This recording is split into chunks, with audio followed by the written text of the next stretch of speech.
This is Alexa Mariscal, and I'm interviewing future mayor of Stamford, Fritz Chery. So tell me, how has your background of living in Stamford prepare you for this upcoming role? I am a product of my city. So I was born and raised in Stamford. I graduated from Stamford High School, and even in that, it got me ready for the real world in the sense that I was in the marching band, I played on the football team, I was in the drama club. So already I'm used to different types of people, and that is what Stamford is about. It's about so much diversity and different thoughts, different religions. So literally growing up in this city already prepared me for the future role, which would be mayor, to lead a city full of diverse people. One of the things I also love about this city and about Stamford is that people really are willing to help. And I think that's one thing that sometimes gets overlooked with all the development and this and that. But at the end of the day, people genuinely want to live here in the city and help others. And, we all want to, raise a family and go out with friends and contribute to society. And I think that that's one of the main reasons that not only I want to be the next mayor, but I know that there are hundreds, if not thousands of people who not only want to see this city succeed, but want to help each other. And that's what I think makes me very qualified to be in this position. Yes, I think that's amazing. Many college students, after they graduate, many UConn students, they leave after graduation. Do you have any plans to make them want to stay, start a life here? Anything in that sense? That was me. So I went to UConn, I graduated, and I had the opportunity to go and live anywhere in this world. A lot of the reasons that I just told you are one of the reasons why I wanted to come back. But also, there's a fresh, vibrant energy within this city. Once you leave the dorm life and you go and you can live in certain areas like Harbor Point or even Japan by the beach, there are plenty of places where people can feel like they are home. We need fresh minds here in the city. So there are people that are graduating with degrees in social sciences. We need new English teachers. We need new individuals working at our schools and in education. So we're hoping that those students will be able to leave UConn and get into our schools. AI is a thing of the future. So we want students who are not only used to using that technology and already qualified to use that technology, but to add their spin to it within our city. So we want to be able to have jobs that can invite individuals who use technology and AI and social media and marketing and all of their experiences. Those are the people that we want in our workforce here in the city. This past month, I've loved living in Stamford. I walk outside, I see the coffee shops, people walking their dogs, the buildings. But however, this May, I'll be moving out of my apartment and going back home, and I won't be guaranteed housing for next year. Do you think UConn should add more housing? And if so, do you plan to keep the residents where they're staying and not remove them from their homes? So right off the bat, and this is the same for even students up at stores, there's only a certain number of years that you can be on campus, and afterwards you do have to branch out. Now, can college students, third or fourth year college students, afford to pay $3,000, $4,000 a month for an apartment? No. And that really comes back to making Stamford more affordable. So we can use the Affordable Housing Fund to be able to create not hundreds, but even thousands of apartments.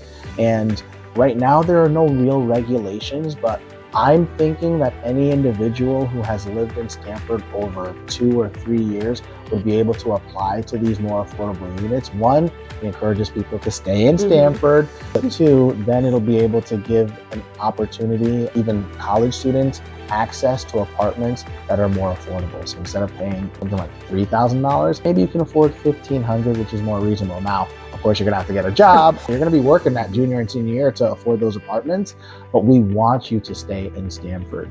So very clearly, we would access that Affordable Housing Fund and create those apartments. And it wouldn't happen immediately, but this is something that we can have up and running within the first year. Another question I have for you is the free Sunday meal program that you launched. I saw on your Instagram videos. Do you have any plans in action, like to support families who may need those certain meals on a daily basis, or like when it's over? Yeah, great question. So one of the things that I wanted to do with this campaign was not just put some different causes in front of people, you know, there are a lot of people who are hungry here in Stamford, you know, people who don't have meal plans. So first I wanted to shed light on, you know, individuals who are starving, who don't have access to a meal. So I wanted to use our campaign to shed light on that. The other thing too is I didn't want to wait until the campaign was over or that I even got in office. I wanted to quickly create that change, and we already have. You know, a few months ago, we also gave out free haircuts. We were able to do free food. And this is also a sign to students and even other people here in the city, like, you don't need to wait to create the change that you want to see. You know, even with $100, you could do something. Like, you know, if a couple of college students got together, you can start a nonprofit, or you can start something where whatever you want to see change in the city, like, just do it. Stop making excuses. So right off the bat with this campaign, we were like, we don't need to wait until I'm mayor to start helping people. We can do that right now. So hundreds of people have been able to come out and get a meal, but also it sheds light on, like, there's an election going on. So if you are not happy with your situation, or if you feel like you're not receiving enough support with here in the city, like, here is your chance to make your voice heard. But also here's a free meal too, because we know that you need a free meal. So it's kind of like what we're trying to get it all done at once, shedding light on what's going on. You know, people are still hurting here within the city. Here's some food, but also you can also do something by voting on election day to fight, to make sure that your voice is heard as well. After the election, of course, there are millions of dollars that we have here within our city, and it's actually a surplus. Like, we actually have what you can consider extra money. So some of the programs that I've started here now on the campaign, you know, when I'm mayor, like, those are the initiatives that we would actually start up. So instead of doing something, you know, for just a month, these are additional programs that we could do year long. Imagine knowing that every single Sunday for the entire year, the city of Stamford is going to increase, because there are places you can go right now to get a meal if you're struggling. But, you know, there's a few places. Let's try and let's actually open more locations where individuals can come. And it's not about having to show something. You don't need to show like ID or your social. And I know that's an issue for a lot of people as well. Like, the people that are in need can simply walk into those locations and get the food that they need. So without a doubt, those are the initiatives that I'm going to start.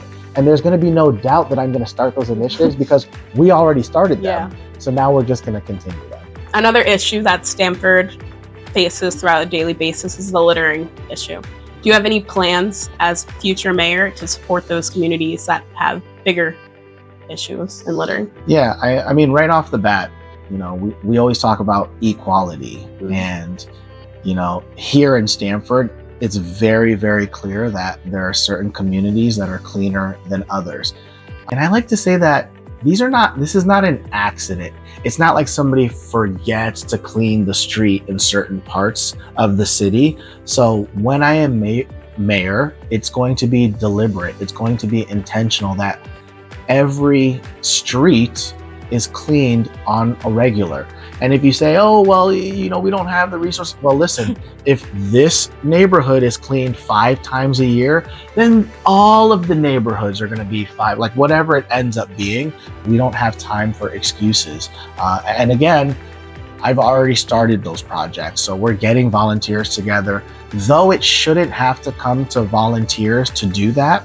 Again, it's not about me starting something when I'm mayor, but we've already started it, and at that position, we'll be able to do so much more within the city. If the city is responsible for cleaning these neighborhoods, and I shouldn't say these, the city is responsible for cleaning all neighborhoods. So let's ensure that that happens. Yes. Last question I have is, what leadership skills and qualities do you have that you want to leave a lasting legacy on the younger population in Stamford?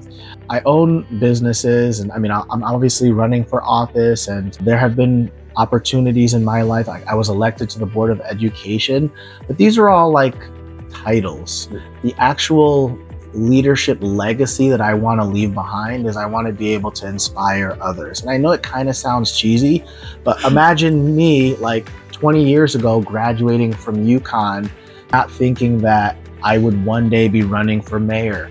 And here I am, not thinking that one day I would be starting programs to, offer free food or clean the streets or going after issues that you wouldn't think you would have to fight for some of these things, but nobody else is doing it. So you have to do it yourself. I'm hoping that the lasting legacy I have is that, even college students watching this right now understand that there's so much more than just that college student. Like maybe you're a college student today, but you will become this in the future or that in the future. I know that I will continue to inspire individuals, and I think the greatest way that I'll be able to see if I lived up to that legacy that I want is in 20 years.